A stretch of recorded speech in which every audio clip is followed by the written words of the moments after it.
Welcome back to the Information Security Forum podcast for a conversation about the Internet of Things, which I like to think of as all I did was press the button on my smartphone.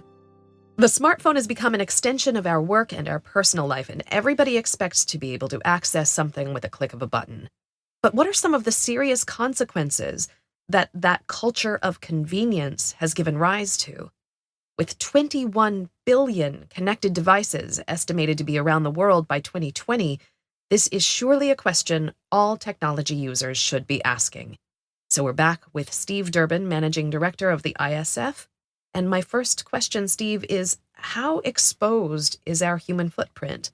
What are the business and personal consequences of IoT devices? Well, as you've clearly outlined, Tavia, IoT is on the increase. We're certainly seeing it pop up in all elements of the way in which we not just operate from a business standpoint, but also function at home. So our fridge, for instance, the toaster, having a chip in there that's sending information. And I think that, one of the challenges that we have from an individual standpoint is, when do we say enough is enough? When do we say, well, actually, it may be convenient to have a chip in my fridge that tells me when I've run out of milk, but do I actually need that to be communicating with Amazon so that I can get it delivered the next day, or indeed that evening before I come home from work? And so IoT, I think, has progressively moved into an environment where a lot of what we do is being done because we can, from a technology standpoint. And some would argue that a lot of IoT devices are solutions looking for problems. We're also starting to see a little bit of a backlash to IoT. If you look at smart metering, for instance, there's quite a strong resistance that's building in certain parts of the world to smart metering. Why? Typically, the sorts of reasons being cited are, well, security, privacy. I think more fundamentally, there is a lack of understanding as to why it might even be relevant to a homeowner to have a smart meter. What is the benefit to the homeowner?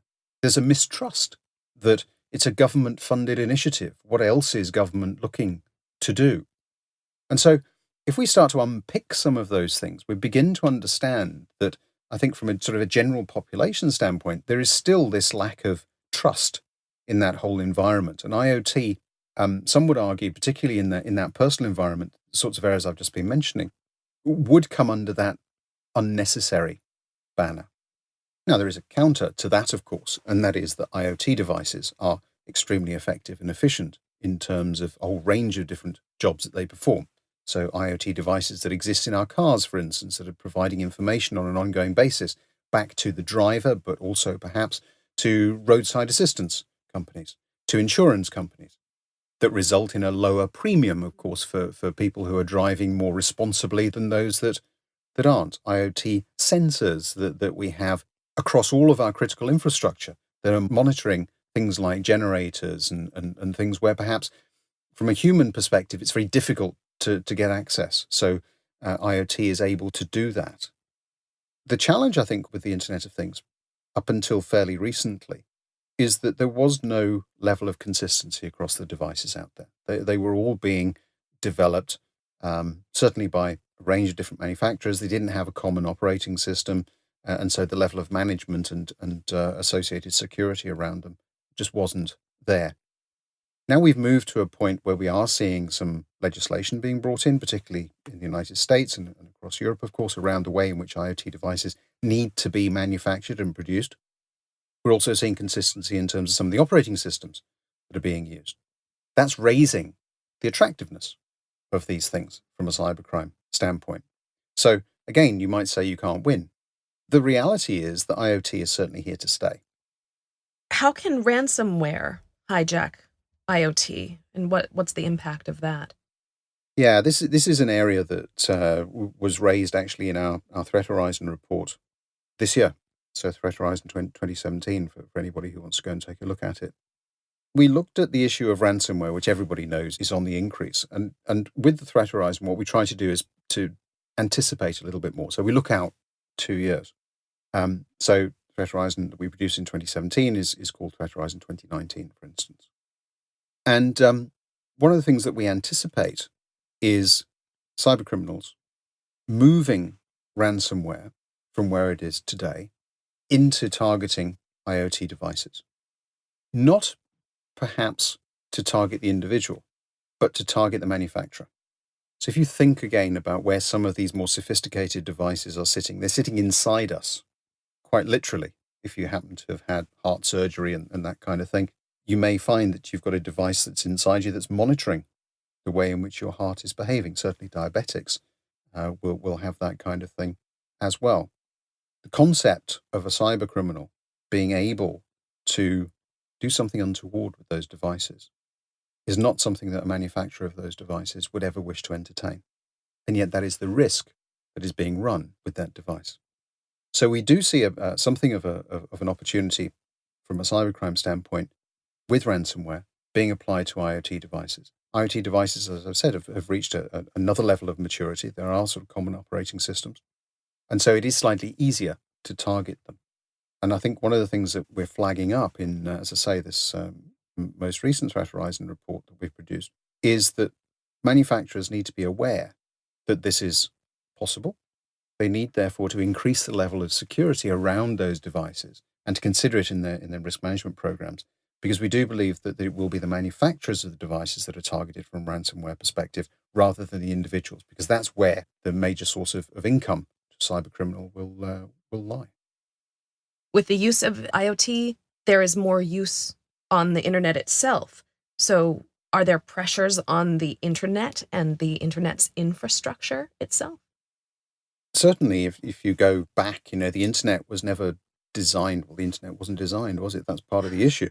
With this kind of traffic in mind, I think that, we've all suffered from loss of signal, whether it be on a mobile phone or loss of Wi-Fi or whatever it is. And so the implications of that in terms of how we respond, I think very often we forget. We've come to accept, I think, that the internet is a utility. It's like water or electricity. You turn on the tap, you flick the switch, and you expect it to work. And so we aren't anticipating it never being there. And again, I think that one of the things that we need to just focus on is what would happen if the internet weren't there? How would we respond to that? And certainly from an ISF standpoint, this is one of the areas that we encourage our risk management professionals to look at in some detail, because every business is dependent upon the internet in some way, shape or form. That's probably one of the determining factors of your effectiveness in cyberspace. And so how do you respond to a loss of connectivity?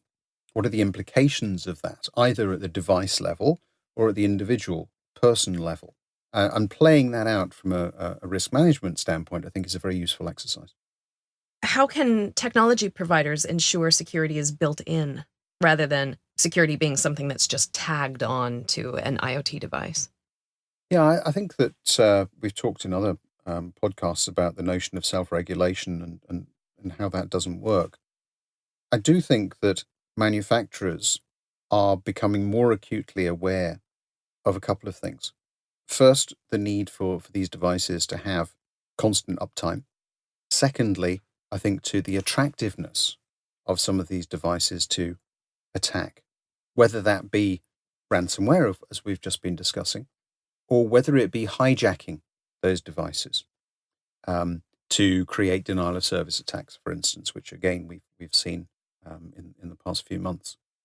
And so I think that manufacturers, certainly in that space, are very actively looking at how they can increase the level of security around those devices. But they have to do it in line with the amount that we're prepared to pay for those actual devices. So we're also going to get into this sort of trade-off between you can have secure, but you can't have cheap. You can have cheap, but you can't have secure. And that thing, I think, is one of the things that the manufacturers will need to address. We're also seeing legislation, of course, which is forcing them to look at security in a lot more detail in that particular space. But it's certainly, a balance that all of them are having to try to get right. Well, this is another fascinating topic, which, whether we like it or not, is going to impact all of our lives. It's good to know that bodies such as the U.S. National Institute of Standards and Technology will soon release best practices for all sorts of activities, to include passwords and identity technologies. to protect data from the billions of internet-connected devices, such as those toasters and your garage and your fridge. White House Cybersecurity Coordinator Rob Joyce, as quoted in Politico, said, "We would expect industry groups to start labeling themselves as compliant, and then consumers make smart choices about what they're buying." I think we all hope that that is on the horizon. For more insights into future threats to the Internet of Things, as outlined in the ISF's Threat Horizon 2019 report, please visit securityforum.org. Thanks again, Steve.